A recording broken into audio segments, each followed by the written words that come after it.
Bismillahirrahmanirrahim. Assalamualaikum warahmatullahi wabarakatuh. Alhamdulillah, wassalatu wassalamu ala rasulillah wa ala alihi wa ashabihi wa mawalah. Asyhadu an la ilaha illallah wahdahu la syarika lah wa asyhadu anna Muhammadan abduhu wa rasuluhu la nabiyya ba'dah. Sallallahu alaihi wa ala alihi wa ashabihi wa man sara ala nahjihi wa iktafa bi atharihi ila yaumil qiyamah. قال ربنا جل وعلا في كتابه الكريم وهو أصدق القائلين أعوذ بالله السميع العليم من الشيطان الرجيم من حمزه ونفخه ونفثه يا أيها الذين آمنوا اتقوا الله حق تقاته ولا تموتن إلا وأنتم مسلمون. وقال أيضا جل شأنه في آية أخرى يا أيها الناس اتقوا ربكم الذي خلقكم من نفس واحدة وخلق منها زوجها وبث منهما رجالا كثيرا ونساء واتقوا الله الذي تساءلون به والأرحام إن الله كان عليكم رقيبا.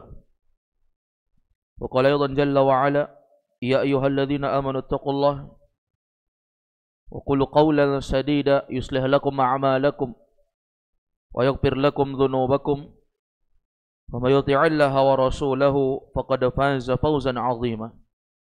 فإن أصدق الحديث كتاب الله وخير الهدى هدى محمد صلى الله عليه وسلم وشر الأمور محدثاتها وإن كل محدثة بدعة وكل بدعة ضلالة.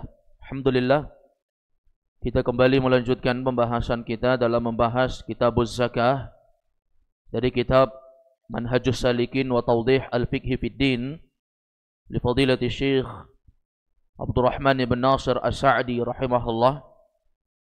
Sekaligus kita melihat dari beberapa dalil-dalil yang disertakan dalam kitab Ad-Dalil ala Manhajus Salikin li Fadilati Syekh Khalid bin Ali Al-Musyaiqih hafizahullah ta'ala. Di malam ini kita masuk pada pembahasan yang ada di halaman 137 dari buku cetakan Dar Ibnul Jauzi, buku Ad-Dalil ala Manhajis Salikin. Syekh Abdurrahman bin Nasir As-Sa'di rahimahullah, beliau membahas satu pembahasan terkait dengan zakat perniagaan. Demikian pula kita akan sempatkan untuk membahas terkait dengan permasalahan zakat piutang. Kalau misalnya ada orang yang memberikan hutang kepada orang lain, dia berhak untuk menerima. Dia berhak untuk mendapatkan pengembalian pinjaman yang dia telah meminjamkannya. Nah, ini ada ketentuan zakatnya di dalam syariat. Demikian pula terkait dengan zakat barang temuan. Kalau kita menemukan suatu barang yang betul-betul berharga, ini disebutkan dengan istilah rikaz, barang temuan. Ini ada pembahasan yang dibahas oleh para ulama, dan nanti akan kita sebutkan barang temuan apa saja yang termasuk dari benda-benda yang ada zakatnya di dalam syariat. Berarti ini 3 pembahasan ya: zakat perniagaan, zakat piutang, ketentuan-ketentuannya, dan zakat terkait dengan rikaz, barang temuan. Syekh Abdurrahman bin Nasir As-Sa'di rahimahullah, beliau memulai di poin 219. Wa amma urudut tijarati wa huwa kullu ma u'idda lil bai'i wasyara'i li ajli ribhi. Kata beliau rahimahullah, adapun urudut tijarah, adapun terkait dengan permasalahan zakat perniagaan, wa huwa kullu ma u'idda lil bai'i, maka dia adalah segala barang yang disiapkan memang untuk dijual. Ini namanya zakat perniagaan. Memang barang yang kita beli atas dasar modal yang kita miliki memang untuk dijual. Bukan dibeli tapi untuk dikoleksi. Ini nggak ada zakatnya kalau seperti ini. Misalnya beli kulkas memang untuk dipakai. Kalau misalnya dia pengusaha ikan atau pengusaha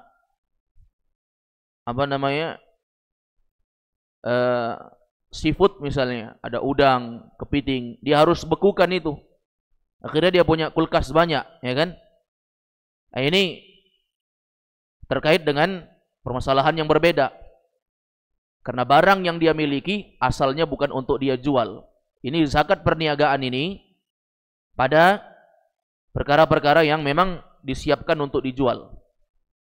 Kalau orang tadi punya banyak kulkas tadi, ya dari penghasilan dia. Kalau penghasilannya itu mendapatkan uang sudah sampai nisab emas atau perak, kemudian sudah berputar selama 1 tahun, ini keluar zakatnya. Tapi zakat penghasilannya, bukan zakat dari urudut tijarah yang disebutkan di sini. Jadi ini barang-barang yang memang disiapkan untuk dijual. Wasyara', demikian pula memang barang ini untuk diperjualbelikan, kata beliau. U'idda lil bai'i wasyara', ini maksudnya barang yang dipersiapkan memang untuk dijual dan diperjualbelikan. Li ajlir ribhi, dengan niat untuk mendapatkan keuntungan. Namanya juga orang jualan, ya kan, pasti tidak ada yang tidak mengharapkan keuntungan. Semua orang yang berniat untuk menjual pasti mau untung. Walaupun dia bilang jual rugi, tidak ada orang jualan rugi, pasti dia mau untung. Yang jualan rugi ada, tapi orang jualan mau rugi kan tidak ada. Ya minimal dia balik modal. Atau harga yang dia jual memang hampir mirip dengan harga modal. Ya kalau rugi pun tidak rugi-rugi sekali. Kalau memang darurat barang itu memang harus dijual segera. Ini ma'asyiral muslimin wal muslimat a'azzakumullah. Ini disebut dengan urudut tijarah. Barang yang dia itu dihitung sebagai zakat perniagaan. Tapi ingat ya, yang keluar dari zakat perniagaan ini bukan barangnya. Seperti misalnya kambing.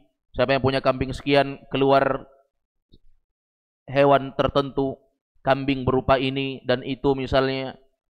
Yang punya sapi juga dalam jumlah tertentu, keluar sapi dalam bentuk hal-hal tertentu, unta juga demikian. Kalau ini enggak, orang punya elektronik misalnya, maka yang dihitung, yang dinilai itu keluar zakat dari hasilnya, nilai keuntungannya. Bukan orang memiliki 40 handphone misalnya, atau dia punya 400 handphone, zakatnya apa misalnya. Maka ini yang keluar itu adalah hasil keuntungan dari jualannya tadi. Kemudian kata beliau ketentuannya, fa innahu yuqawwamu ila halil haul ila idza halal haulu bil ahadhi lil masakin min dhahabin aw fiddatin. Maka zakat perniagaan itu, kata beliau, yuqawwam, ditakwim, yaitu cara menghitungnya idza halal haulu, apabila dia sudah berputar selama 1 tahun. Ini zakat perniagaan ya. Contoh misalnya ada orang yang dia usaha bisnis barang tertentu, misalnya bisnis baju, pakaian, atau bisnis elektronik, handphone misalnya, atau laptop, komputer. Ini dia sudah berputar 1 tahun. Ini ketentuan yang pertama, ada haulnya. Bil ahaddi lil masakin min dhahabin aw fiddatin. Tapi beliau mengatakan bil ahaddi, yang paling menguntungkan bagi orang miskin, yang paling sedikitnya. Jadi kalau misalnya keuntungannya itu mencapai nisabnya emas ataupun perak, maka beliau mengatakan bil ahaddi lil masakin, yang paling menguntungkan bagi orang-orang miskin, yaitu nisab yang paling rendah, yaitu perak. Kalau sudah sampai nisab perak, maka dia mengeluarkan zakat dari barang perniagaannya tadi, ya, dari keuntungan hasil barang perniagaannya tadi. Nah, ini ketentuan yang disebutkan oleh Syekh. Berapa keluarnya? Wa yajibu fihi rub'ul usyur. Ya, wajib keluar pada saat itu rubu'ul usyur, seperempat dari sepersepuluh. Seperempat dari sepersepuluh ya, yang dimaksudkan adalah 2,5%. Ini wajib terkait dengan zakat urudut tijarah, zakat perniagaan. Kita berpindah kepada pembahasan berikutnya, zakat piutang. Zakat terkait dengan masalah piutang. Kata beliau rahimahullah, man kana lahu dainun wa malun wa la yarju wujudahu kalladhi ala mumatilin aw mu'sirin la wafa'a lahu fala zakata fihi. Wa illa fa fihi az-zakah. Ini di poin 222, 223 terkait dengan zakat piutang. Ini bedakan dulu ya antara hutang dan piutang. Kalau hutang itu yaitu sesuatu yang mesti dibayar. Contohnya saya berhutang dengan si fulan, maka saya wajib membayar. Ini hutang saya dengan dia. Tapi ada yang disebut dengan piutang, sesuatu yang berhak untuk kita terima, orang harus bayar sama kita. Jadi ada yang menghutangi, ada yang berhutang. Nah, ini yang ada zakatnya ini terkait dengan piutang ya. Siapa yang punya piutang pada orang lain? Man kana lahu dainun. Siapa yang punya piutang dari orang lain? Orang utang sama dia dalam jumlah uang yang banyak. Contohnya misalnya utangnya 200 juta. Ini sudah sampai nisab ya. Bahkan melebihi nisab. Utangnya 200 juta. Ini kategorinya hutang. Bukan kategori-kategori yang lain, tapi kategorinya adalah hutang. Hutang itu kan dipinjamkan, harus dikembalikan. Kata beliau, siapa yang punya piutang pada orang lain? Wa malun ma la yarju wujudah. Atau dia punya harta yang dia tidak ada harapan atau dia tidak harapkan adanya harta itu. Artinya apa? Dia punya uang sama orang, tapi sudah nggak ada harapan lagi. Kayaknya orang ini nggak mampu membayar. Dulu saat dia hutang, memang ada bisnisnya. Dia janjikan akan membayar. Tapi lambat laun, sudah 10 tahun, dia tidak bayar itu. Ya, ini namanya harta yang dia tidak harapkan adanya harta itu. Udah nggak bisa diharap lagi. Ini piutang yang udah nggak bisa diharapkan. Apa maksudnya? Karena ada orang memberikan hutang itu ada harapan dibayar ya. Yang bagusnya memang hutang itu kita memiliki akad dari awal ya, bahwa yang asal kita membayar di setiap tanggal sekian, kita cicil misalnya. Tapi kalau suatu musibah qadarullah sehingga hutang itu tidak bisa terrealisasikan sebagaimana akad di awal, maka ini keluar dari pembahasan. Tapi ada orang-orang yang memang hutang itu sekedar hutang aja, tidak paham kapan mau bayar. Nah, ini yang seperti ini jamaah namanya malun la yarju wujudah, harta yang tidak diharapkan lagi ya bahwa harta itu akan ada kembali.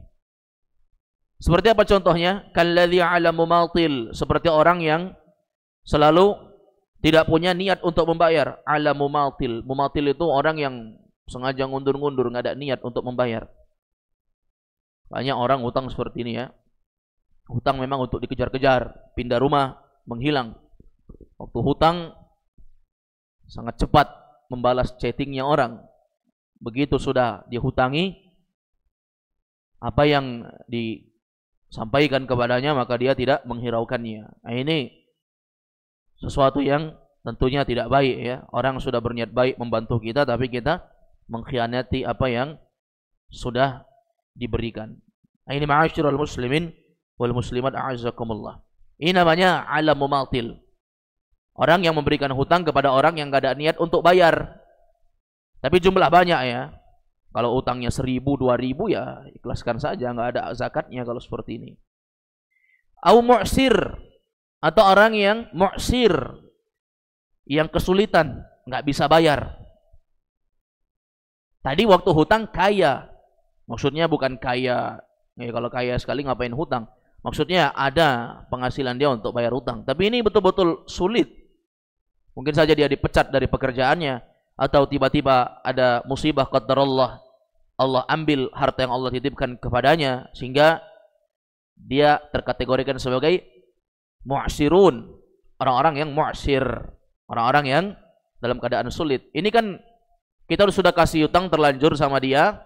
Kalau itu dihitung zakat sudah sampai nisab, tapi memang tidak diharapkan adanya harta itu lagi. Sudah kecil kemungkinan ya. Berapa persen kemungkinan kembali? Jangankan kembali, ya, dihitung persenan. Mungkin sudah minus ya, bukan lagi plus. Mau dikatakan 5%, 10%, enggak, tapi ini minus. Sudah nggak ada kepercayaan lagi uang itu akan ada. Fala wafa'alahu, yakni fala zakatalahu, maka tidak ada zakat padanya walaupun uang itu banyak. Itu uang siapa? Uang kita. Kita ngutangin kepada dia. Apakah itu sudah sampai nisab? Iya. Udah berputar 1 tahun, bukan lagi 1 tahun Ustadz. Puluhan tahun, udah 20 tahun dia hutang uang saya 200 juta. Memang gak ada niat bayar atau memang melarat 20 tahun. Qadarallah ya, mungkin saja. Kalau saya tahu dia melarat, mungkin saya dari dulu nggak kasih hutang. Tapi kan musibah, siapa yang tahu? Nah, ada orang bisa menerka apa yang akan terjadi pada dirinya besok. Walaupun dia merasakan bahagia hari ini kan. Kalau seperti ini kasusnya, orang yang dia ya punya piutang pada orang lain, punya sesuatu yang dia hutangkan sama orang, maka ini nggak ada zakatnya kalau seperti ini. Ya. Apanya memang dizakatkan, dia saja tidak bayar itu dan kita saja nggak ada harapan mau dapat itu, ya kan? Ini nggak ada zakatnya. Wa illa fa fihi zakah. Poin 223 kata beliau, jika orang itu bisa mengembalikan, baru ada zakatnya. Paham ini? Jadi kalau misalnya dia hutang 200 juta, tahun ini dia nggak bayar, yang ada zakatnya udah 1 tahun ya. 2 tahun, tahun depan nggak bayar, tahun depan nggak bayar, tahun depan, sampai 10 tahun. Tiba-tiba nggak disangka-sangka 10 tahun, ya, walaupun itu mustahil ya, tiba-tiba dia jadi orang kaya. Langsung seketika, nih utangku yang 10 tahun yang lalu, 200 juta. Kalau sudah ada, tiba-tiba aja ada, awalnya kita nggak harapkan, sudahlah, nggak mungkin lagi dia bisa bayar itu. Ya. Mau dipidanakan juga tidak bisa karena kasusnya hutang piutang ya, bukan penipuan atau pencurian, tapi hutang piutang. Nah ini memang ya kalau orangnya bilang dia mau bayar ya nggak bisa dipidanakan karena dia mau bayar, ya kan? Akhirnya ma'asyiral muslimin a'azzakumullah, tiba-tiba dia bayar. Udah 10 tahun yang lalu itu 200 juta dia hutang. Pertanyaannya, keluar zakat atau tidak? Keluar, tentu, karena uang itu sudah ada. Tadi tidak ada, karena memang tidak ada harapan ada. Tapi ini tiba-tiba ada. Sampai nisab, sudah terputar 1 haul, sudah sampai haul, bahkan sudah berputar puluhan tahun ya, sudah 10 tahun atau 20 tahun misalnya. Yang menjadi masalah, apakah dia keluarkan zakatnya 10 tahun, setahun dia hitung sampai 10 kali, karena 10 tahun, atau hanya bulan yang terakhir yang tiba-tiba dia dapat uang pada saat itu? Jawabannya tentu tidak dia bayar yang berlalu-berlalu itu selama 9 tahun awal tadi. Tapi dia bayar yang terakhir. Kenapa? Karena memang awalnya nggak ada sangkaan untuk itu. Tidak ada sangkaan untuk apa? Untuk mendapatkan uang itu kembali. Ini ma'asyiral muslimin wal muslimat a'azzakumullah. Ini terkait dengan zakat hutang piutang yang dijelaskan oleh para ulama. Singkat aja. Poin 224 kata beliau, wa yajibul ikhraju min wasatil mal. Kemudian berikutnya kata beliau, wajib atau diwajibkan al-ikhraj, dikeluarkan dari jenis harta yang pertengahan. Ini terkait dengan zakat ya. Bahwa zakat ini wajib dikeluarkan dari harta yang pertengahan. Maksudnya harta pertengahan itu jamaah tidak terlalu murah dan tidak juga yang terlalu mahal. Contoh misalnya zakat unta. Unta itu kan ada ketentuannya mengeluarkannya. Kalau sudah sampai sekian yang keluar apa? Demikian pula sapi, kambing. Kemudian tidak ada keharusan untuk kita pilih sesuatu yang terbaik.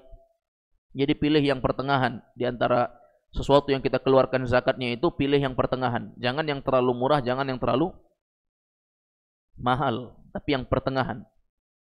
Sebagaimana ma'asyiral muslimin a'azzakumullah, kalau kita lihat hewan ya, hewan itu kan ada yang punya kelebihan, ada yang tidak. Ada yang misalnya gini, apa namanya? Orang yang keluar zakat kambing, sapi atau unta ditetapkan, yang keluar adalah ini karena engkau telah mencapai nisab ini misalnya. Tapi kalau misalnya dia keluarkan hewan, hewan itu kan berbeda-beda. Ada yang umurnya 2 tahun, tapi 2 tahun kurus. Ada 2 tahun gemuk. Ada 2 tahun lincah dia. Ada 2 tahun biasa-biasa saja. Akhirnya kan sang pemilik, orang yang mau mengeluarkan zakat ini, dia bisa menentukan mana hewan yang biasa-biasa saja, hewan yang kuat, atau ada hewan yang lemah misalnya. Dia tidak cinta dengan hewan itu. Tapi ada hewan yang paling dia sukai. Maka kalau seperti ini, ma'asyiral muslimin a'azzakumullah, yang dikeluarkan itu zakatnya dari yang pertengahan. Dari yang pertengahan. Ini sebagaimana disebutkan dari hadis Nabi SAW, sebagaimana Abdullah bin Abbas menceritakan saat Mu'adz bin Jabal diutus ke negeri Yaman, maka Nabi SAW mengatakan kepada Mu'adz, ya Mu'adz, wa iyyaka wa qara'ima amwalihim. Ya, saat Nabi mengatakan kepada Mu'adz, sampaikan kepada mereka bahwa ketika seorang sudah mengucapkan kalimat syahadat, asyhadu an la ilaha illallah wa asyhadu anna Muhammadar Rasulullah, kemudian diwajibkan pada mereka menegakkan salat. Setelah itu ingatkan kepada mereka bahwa ya, di dalam Islam itu ada kewajiban zakat. Tu'khadhu min aghniyaihim faturaddu ala fuqaraihim. Diambil dari orang kaya, diberikan kepada orang miskin. Lalu Nabi katakan, ya Mu'adz wa iyyaka wa qara'ima amwalihim. Hati-hati kamu dari harta terbaiknya orang. Maksudnya kalau kamu mengambil zakat, jangan kamu paksa orang mengeluarkan sesuatu yang paling baik, tapi yang dikeluarkan itu adalah yang pertengahan. Tadi kayak contoh hewan-hewan yang ada zakatnya tadi, dikeluarkan yang pertengahan. Sesuka dia. Sesuka apa? Dia. Tapi yang pertengahan. Jangan sesuka dia pilihkan hewan-hewan yang kerdil. Tahu kerdil ya? Hewan-hewan cacat yang enggak pantas untuk diberikan zakat. Ini sudah berlalu haditsnya.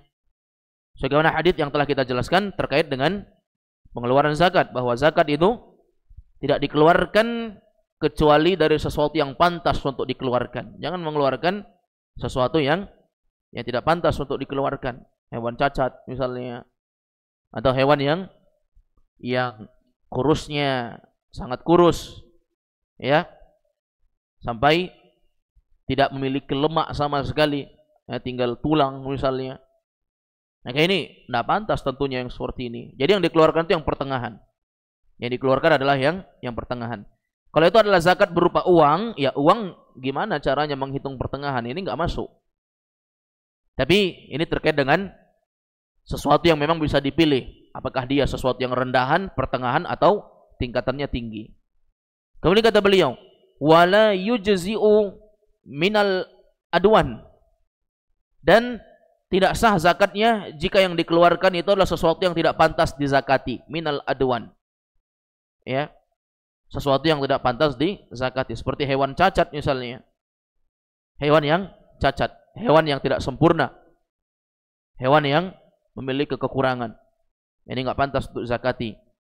Jadi jangan sementang syariat memberikan keringanan bahwa yang dikeluarkan itu tidak mesti sesuatu yang terbaik, tetapi yang pertengahan, justru orang yang mengeluarkan zakat ini terlalu bakhil ya, dia pilih sesuatu yang memang tidak pantas untuk dizakati.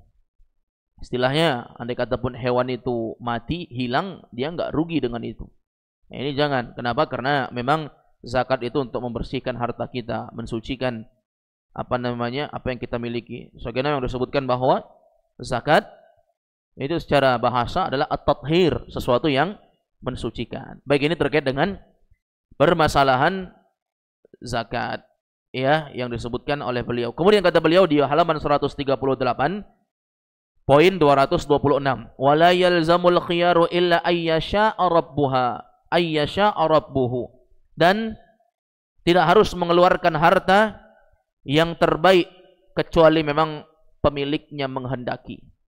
Tidak ada keharusan untuk kalau kamu punya sapi sekian sudah sampai nisab, maka kamu harus keluarkan ini dan itu misalnya.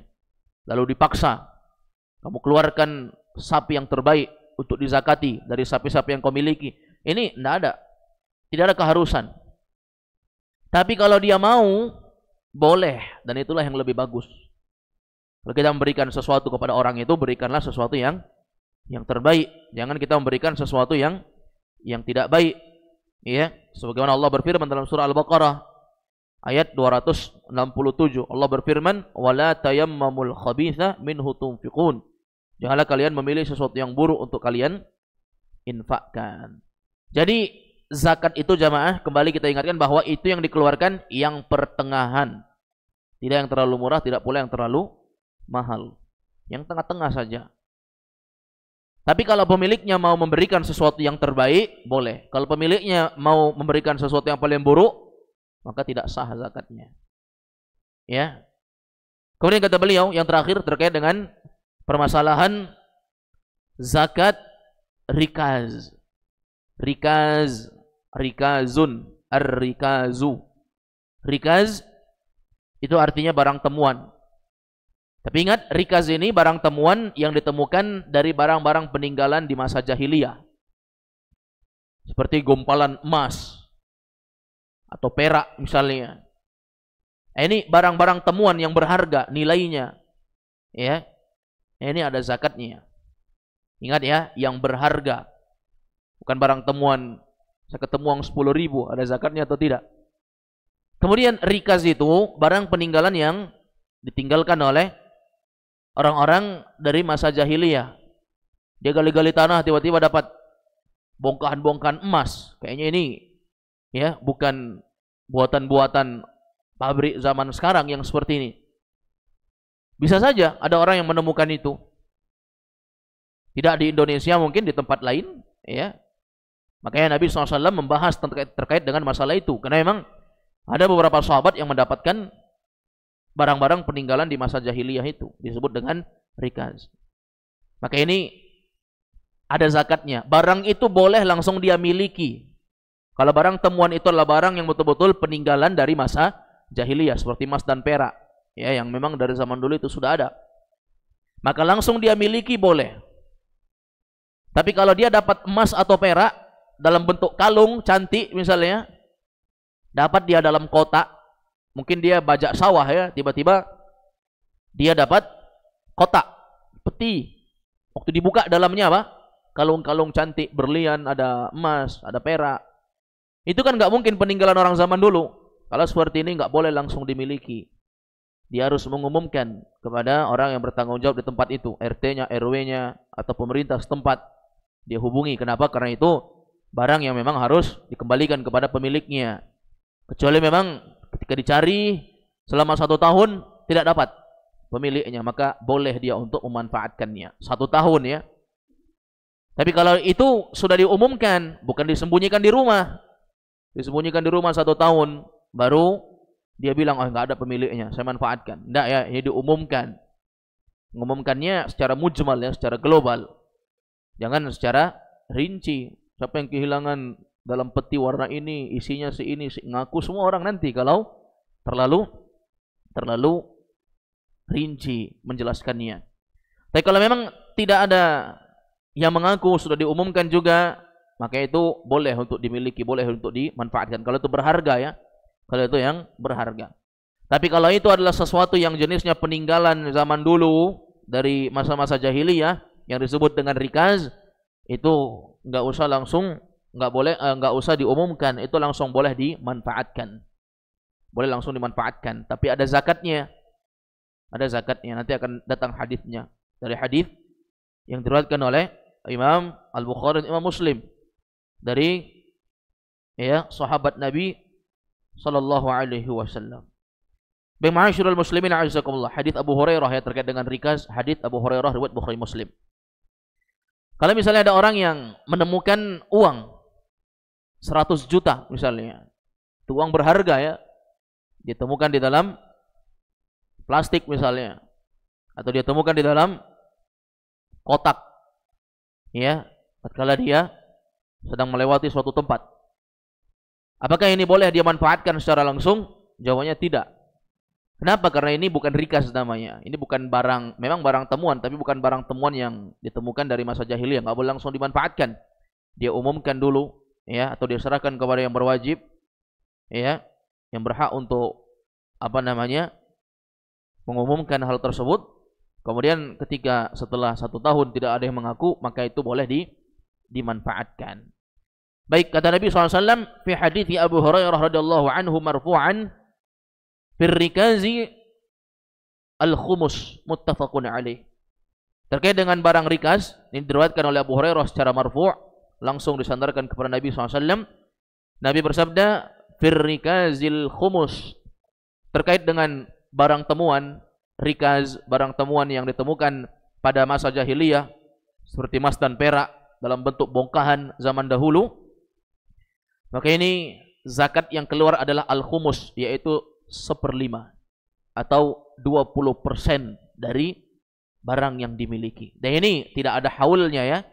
Begitu dia dapat, langsung dia keluarkan. Nggak ditunggu dulu 1 tahun. Karena dia nggak berkembang, dia begitu-begitu saja. Ya. Ini ma'asyiral muslimin a'azakumullah, terkait dengan 3 pembahasan. Zakat perniagaan yang keluarnya adalah rub'ul usyur, ya, 1/4 dari 1/10 atau 2,5%. Kemudian zakat piutang. Ini zakat piutang ini, ya, dia adalah sesuatu yang terkait dengan barang yang tiba-tiba kembali, bukan barang yang tidak diharapkan barang itu ada kembali. Kemudian ma'asyiral muslimin a'azakumullah, terkait dengan zakat seputar seputar rikaz, barang temuan. Ini keluarnya al-khumus, yaitu 1/5 atau 20% dari harga nilai barang yang ditemukan tadi. Wallahu a'lam. Insyaallah di pertemuan berikutnya kita masuk dalam pembahasan zakatul fitri. Pembahasan terkait dengan zakat fitri, zakat fitrah maksudnya, ya. Setelah itu baru masuk dalam pembahasan orang-orang yang berhak menerima zakat. Lalu setelah itu kita masuk dalam pembahasan kitabus siyam, bab pembahasan seputar puasa. Ini insyaallah akan kita lanjutkan di pertemuan berikutnya. Hadza huwa wallahu a'lam. Wa sallallahu wasallama ala nabiyina Muhammad wa ala alihi wa sahbihi wasallam. Pada jamaah ini bertanya, tafadhalu silakan.